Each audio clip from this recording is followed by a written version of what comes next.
Hello, bachcho. Let's see this question. This question says HNO3 is more volatile than water. If an aqueous solution of HNO3 is taken, then which of the following graph correctly represent variation of vapor pressure or boiling point with composition?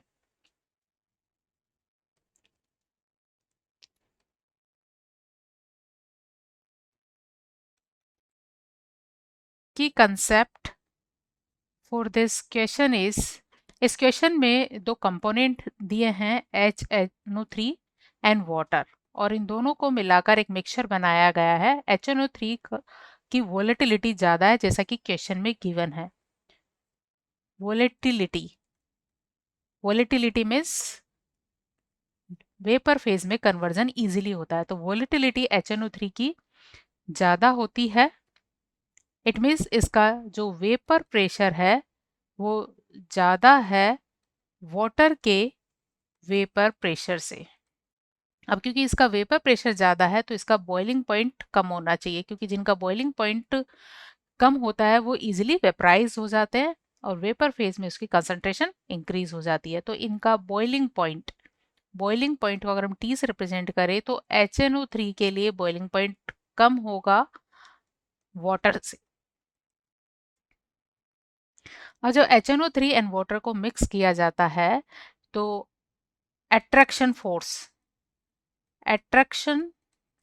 between the HNO3 and H2O molecule ज़्यादा होता है बजाय के H2O attraction और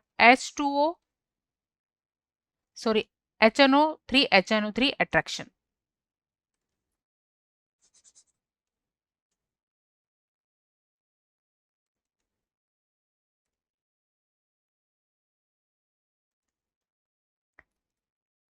HNO3 और HNO3 के molecules के between force of attraction कम है और इसीलिए इनकी वॉलेटिलिटी ज़्यादा है और वेपर प्रेशर ज़्यादा है। तो इस तरह के दो कंपोनेंट्स को जब मिक्स किया जाता है जिनके बिटवीन अट्रैक्शन में डिफरेंस होता है बिटवीन द डिफरेंट पार्टिकल्स, तो ऐसा मिक्सचर नॉन आइडियल मिक्सचर कहलाता है।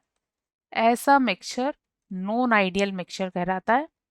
नॉन आइडियल जो रूल्स लॉ को फॉलो नहीं करते, तो ये एक नॉन आइडियल मिक्सचर है। नॉन आइडियल मिक्सचर की एक खासियत होती है कि किसी पर्टिकुलर कंपोजिशन पर ये एजियोट्रॉप की तरह बिहेव करते हैं। एजियोट्रॉप ऐसे मिक्सचर होते हैं जिसमें किसी पर्टिकुलर कंपोजिशन पर उसमें प्रेजेंट दोनों कंपोनेंट एक ही टेम्परेचर पर बॉयल होते हैं, जबकि डिफरेंट डिफरेंट सब्सटेंसेस के बॉइलिंग पॉइंट डिफरेंट होते हैं, बट किसी पर्टिकुलर कंपोजिशन पर वो एक ही टेम्परेचर पर एक साथ बॉयल होते हैं। ऐसे मिक्सचर को कहा जाता है एजोट्रॉप। इसलिए एजोट्रॉप को कांस्टेंट बॉइलिंग मिक्सचर भी कहा जाता है। Constant boiling mixture constant boiling mixture भी कहा जाता है। और इस कंडीशन में वेपर फेज और लिक्विड फेज में कंपोनेंट का कंपोजिशन सेम होता है। Composition in vapour phase and in liquid phase is similar. क्योंकि दोनों कंपोनेंट एक ही टेम्परेचर पर बॉयल होते हैं, तो जो कंपोजिशन लिक्विड फेज में होता है उसी कंपोजिशन में वेपर फेज में चले जाते हैं। तो इस तरह के एजोट्रॉपिक मिक्सचर के लिए जब composition versus pressure curve draw किया जाता है तो वो इस तरह से होना चाहिए।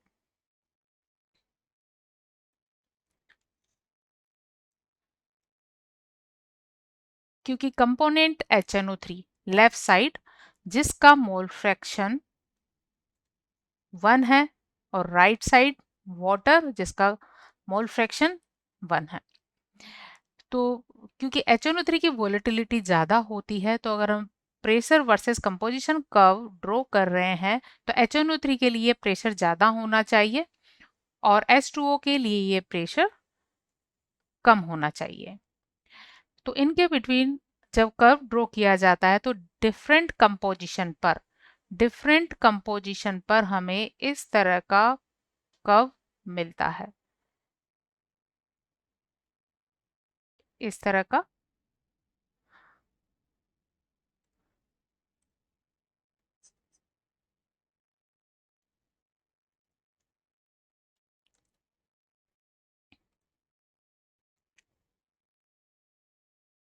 इस तरह का कर्व मिलता है।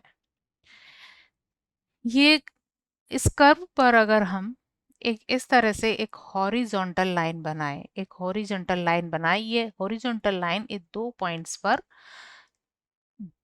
काटती है, और इन पॉइंट्स को अगर हम एक्स एक्सिस पर ले जाएं, इस तरह से एक्स एक्सिस पर ले जाए, तो एक्स एक्सिस पर ये कंपोनेंट लिक्विड फेज और वेपर फेज में कंपोजिशन को शो करती है। ये पॉइंट y है और ये पॉइंट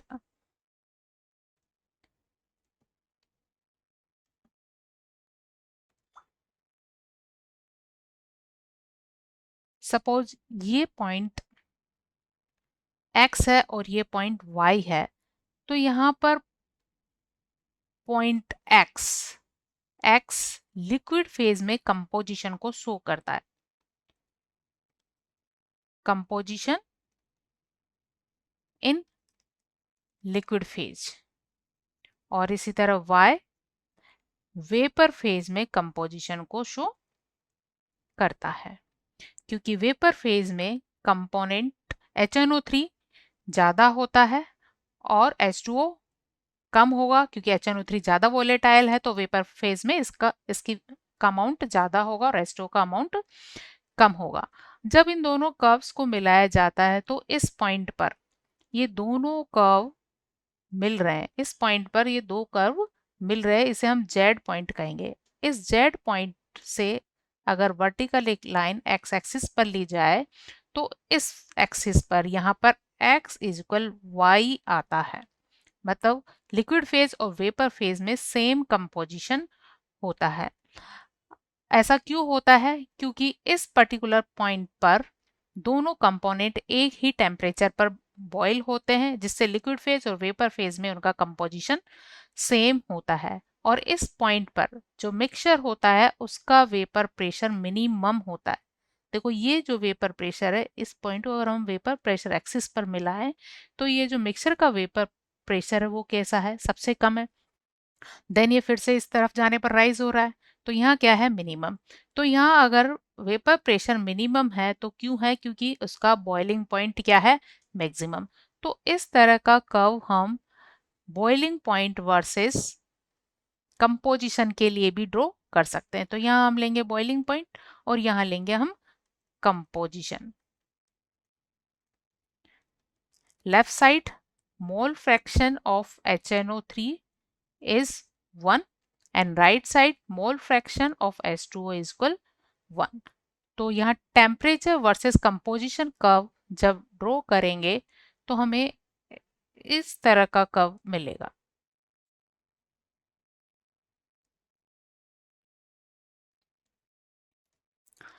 और यहाँ पर एक पॉइंट जिस पर दोनों कर्व मिल गए, देन ये कर्व इस तरह से यहाँ आकर मिल जाएंगे। तो इस पॉइंट पर क्या है? बॉइलिंग पॉइंट कम है और इस पॉइंट पे बॉइलिंग पॉइंट ज्यादा है, तो ऑब्वियसली ऐसा होना भी चाहिए क्योंकि HNO3 is more volatile. It means इसका बॉइलिंग पॉइंट क्या है? कम है। जैसा कि हमने की कंसेप्ट में एक्सप्लेन किया है, इसका बॉइलिंग पॉइंट क्या है? कम है। तो ये कर्व यहाँ थोड़ा स्लाइटली लोअर होगा और ये कर्व स्लाइटली ऊपर यहाँ इस पॉइंट पर क्रॉस करेगा। तो ये जो पॉइंट है जिसे कि हमने यहाँ पर जेड पॉइंट कहा था, ये भी यहाँ भी क्या है? Z point. और ये जेड पॉइंट किसे रिप्रेजेंट करेगा? Maximum boiling temperature. So T is the maximum boiling temperature. तो हम जब कंपोजिशन वर्सेस प्रेशर कर्व खींचते हैं तो इस तरह का कर्व मिलेगा HNO3 एंड H2O मिक्सचर के लिए, और टेम्परेचर वर्सेस कंपोजिशन कर्व खींचते हैं तो इस तरह का कर्व हमें मिलना चाहिए। अब जैसा कि क्वेश्चन में ऑप्शन गिवन है, इन ऑप्शंस को हम वन बाई वन डिस्कस करते हैं। तो ऑप्शन ए में जो कर्व है वो है वेपर प्रेशर वर्सेस कंपोजिशन, और ये बिल्कुल वैसा ही है जैसा कि हमने एक्सप्लेन किया है। तो ए एक राइट कर्व है। बी की अगर बात करें तो बी के केस में हमें एक ऐसा कर्व मिलता है जिसके दोनों पॉइंट दो ऐसी एंड पोजीशन पर जाकर मिलते हैं जिस पर एक एंड पॉइंट पर HNO3 का मोल फ्रैक्शन 1 है, मतलब प्योर HNO3 प्रेजेंट है यहाँ पर, और यहाँ पर है प्योर H2O, मतलब यहाँ हमें कोई ऐसा कंपोजिशन नहीं मिलता जिस पर दोनों कंपोनेंट हो और जो किसी कांस्टेंट टेम्परेचर पर एक साथ बॉयल होते हो। तो ये एक HNO3 एंड वाटर मिक्सचर या नॉन आइडियल सॉल्यूशन के लिए कर्व नहीं है, ये एक आइडियल सॉल्यूशन के लिए कर्व है। और आइडियल सॉल्यूशंस में प्रेजेंट कंपोनेंट को फ्रैक्शनल डिस्टिलेशन के थ्रू पूरी तरह से सेपरेट किया जा सकता है। So this curve is for ideal solution. So HNO3 and H2O mixture के लिए ये कर्व इनकरेक्ट है। इसी तरह हम सी कर्व की ओर मूव करें तो सी कर्व के केस में टेम्परेचर वर्सेस कंपोजिशन कर्व है। ये कर्व जैसा कि हमने क्वेश्चन में एक्सप्लेन किया है उससे कुछ सिमिलरिटी रखता है, लेकिन पूरी तरह सिमिलरिटी नहीं रखता, क्योंकि इस पॉइंट पर जो HNO3 है उसका बॉइलिंग पॉइंट यहाँ ज़्यादा बताया गया है।